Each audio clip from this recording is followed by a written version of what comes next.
Hello students, welcome to Paramam class. I hope you all are fine and doing very well.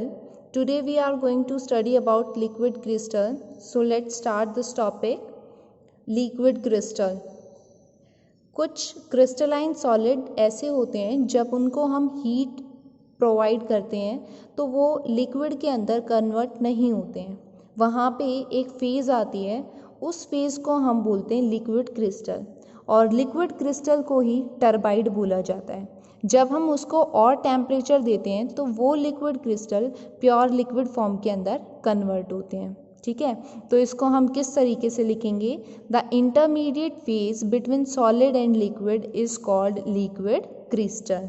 अब question arise होता है कि इन्हें हम लिक्विड क्रिस्टल क्यों बोलते हैं?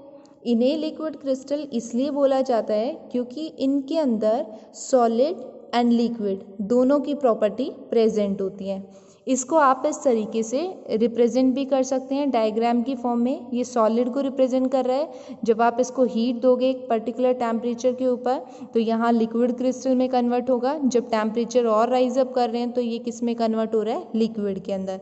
ये इसकी फॉर्मेशन होगी। ठीक है, अब हम इसकी प्रॉपर्टी देखते हैं कि इसके अंदर सॉलिड वाली कौन सी प्रॉपर्टी होती है। First, orderly arrangement.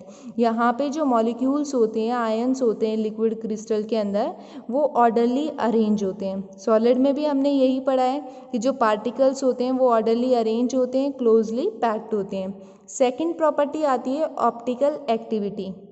ये जो सेकंड प्रॉपर्टी है वो हमने प्रीवियस सेमेस्टर के अंदर पढ़ी है। ऑप्टिकल एक्टिविटी के अंदर क्या होता है कि जो लिक्विड क्रिस्टल होते हैं वो अपना प्लेन ऑफ पोलराइजेशन चेंज कर सकते हैं। जैसे कि एल्कलाई साइनोबाइफिनाइल है, ये हमारा इसी में आता है ऑप्टिकल एक्टिविटी के अंदर, इसका पोलराइजेशन प्लेन चेंज हो सकता है। अनदर हम इसकी एग्जांपल दे सकते हैं जो हमारी डिवाइस हैं, जैसे कि वॉच है, क्लॉक है, माइक्रो कैलकुलेटर हैं, टीवी हैं, ये सभी हमारे ऑप्टिकल एक्टिविटी पे बेस्ड हैं। राइट। नेक्स्ट सेकंड आता है कि इसके अंदर कौन सी लिक्विड वाली प्रॉपर्टी है। ये फ्लूइड की तरह होता है, फ्लूइड मूव कर सकता है। ठीक है, जिसके अंदर पार्टिकल्स जो हैं वो क्लोजली पैक्ड फॉर्म के अंदर नहीं होते हैं। यहाँ पे आगे हम टाइप्स पढ़ेंगे, उसके अंदर हम देखेंगे कुछ में क्लोजली पैक्ड है और कुछ में क्लोजली पैक्ड नहीं है। नेक्स्ट सेकंड प्रॉपर्टी आती है viscosity and third one is surface tension. जो लिक्विड क्रिस्टल होते हैं उनका सरफेस टेंशन होता है। ठीक है, अब हमने सॉलिड की प्रॉपर्टी पढ़ी और लिक्विड की प्रॉपर्टी पढ़ी, दोनों की प्रॉपर्टी आ रही है हमारी, तभी इसलिए इसी को हम क्या बोलते हैं? लिक्विड क्रिस्टल बोलते हैं। अब नेक्स्ट इसमें आता है type of solid. Type of solid पे जाने से पहले एक बार फिर से रिपीट करते हैं। देखो, सॉलिड को जब हम हीट करते हैं तो वो डायरेक्ट लिक्विड में चेंज नहीं होता, कुछ एक्सेप्शनल केस होते हैं क्रिस्टलाइन सॉलिड के, तो वो जो इंटरमीडिएट फेज होता है उसे हम लिक्विड क्रिस्टल बोलते हैं। लिक्विड क्रिस्टल इसलिए बोला जाता है क्योंकि इसमें सॉलिड एंड लिक्विड दोनों की प्रॉपर्टी होती है। सॉलिड जो है वो ऑर्डरली अरेंज होते हैं, ऑप्टिकल एक्टिविटी होती है, बट लिक्विड के अंदर क्या है? फ्लूइडिटी है, विस्कोसिटी है एंड सरफेस टेंशन है। आई होप यहाँ तक आपको क्लियर हो गया होगा। नेक्स्ट देखो, 3 types. First one is smectic mesophase, second is nematic mesophase and third is cholesteric mesophase. ठीक है, सेमेटिक का मतलब होता है thread like structure, thread line terms होती हैं। ये लिक्विड की सबसे सिंपलेस्ट फॉर्म है, इसके अंदर कोई भी ओरिएंटेशन नहीं होती है, कोई पोजीशन नहीं होती है। यहाँ पर जो मॉलिक्यूल्स होते हैं वो अपने आप पैरेलली अलाइन होते हैं एक दूसरे के रिस्पेक्ट में, जो फ्लूइड को प्रमोट करता है। नेक्स्ट, मेनली इनका यूज़ किया जाता है टेलीस्कोप लेंस के अंदर ताकि जो इमेज है वो क्लियर दिखाई दे।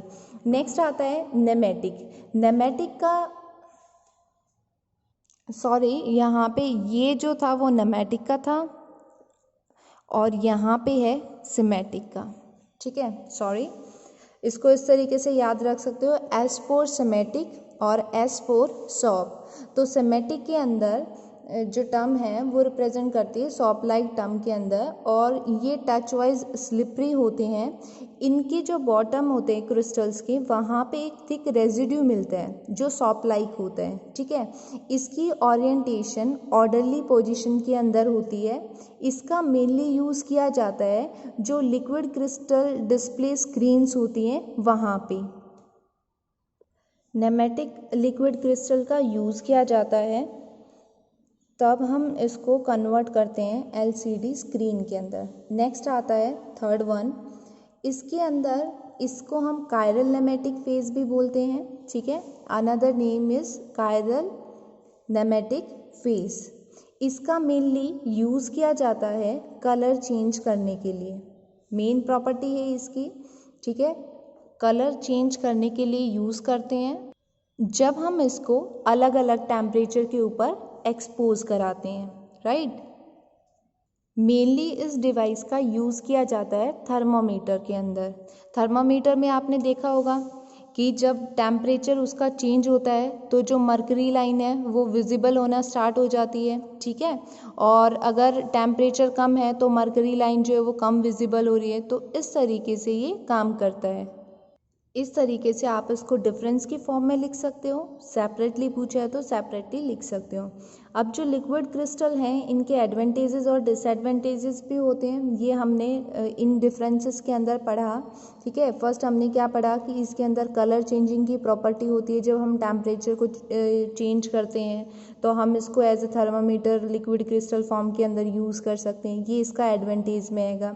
सेकेंड हमने क्या पढ़ा था, ऑप्टिकल एक्टिविटी वाला, कि हम प्लेन ऑफ पोलराइजेशन को चेंज कर सकते हैं, ठीक है। एंड थर्ड वन इज़ जो लिक्विड क्रिस्टल सेल्स होते हैं उनके अंदर वो कम पावर कंज्यूम करते हैं और बहुत ही सस्ते होते हैं। ईजिली हम उनको मैन्युफैक्चर कर सकते हैं किसी भी शेप एंड साइज़ के अंदर, और वैरायटी ऑफ कलर के अंदर भी इसको हम यूज़ कर सकते हैं। ये कुछ इसके एडवांटेजेस हैं। अब डिसएडवांटेज के अंदर क्या आता है, देखो डिसएडवांटेजेस में हम बता सकते हैं कि इनको हम ऑपरेट तो कर सकते हैं टेम्परेचर रेंजेस के ऊपर, लेकिन अगर हाइयर टेम्परेचर रेंज के ऊपर इसको ऑपरेट कर रहे हैं तो इसका जो टाइम पीरियड है, लाइफ पीरियड है, वो शॉर्ट हो जाएगा। ये डिसएडवांटेज है। अनदर कुछ लास्ट ईयर्स के अंदर हमने एक ड्रॉबैक देखा।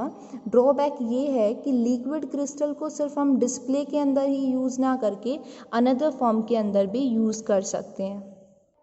आई होप ये टॉपिक आपको अच्छे से समझ आ गया होगा। अगर आपको कोई भी डाउट है इस टॉपिक से रिलेटेड तो आप कमेंट सेक्शन में लिख सकते हैं। Definitely I will reply your doubts. आज का आपका क्वेश्चन है, किस लिक्विड क्रिस्टल का यूज़ किया जाता है टेलीस्कोप लेंस के अंदर एंड क्यों यूज़ किया जाता है? इसका आंसर आपको कमेंट बॉक्स में लिखना है।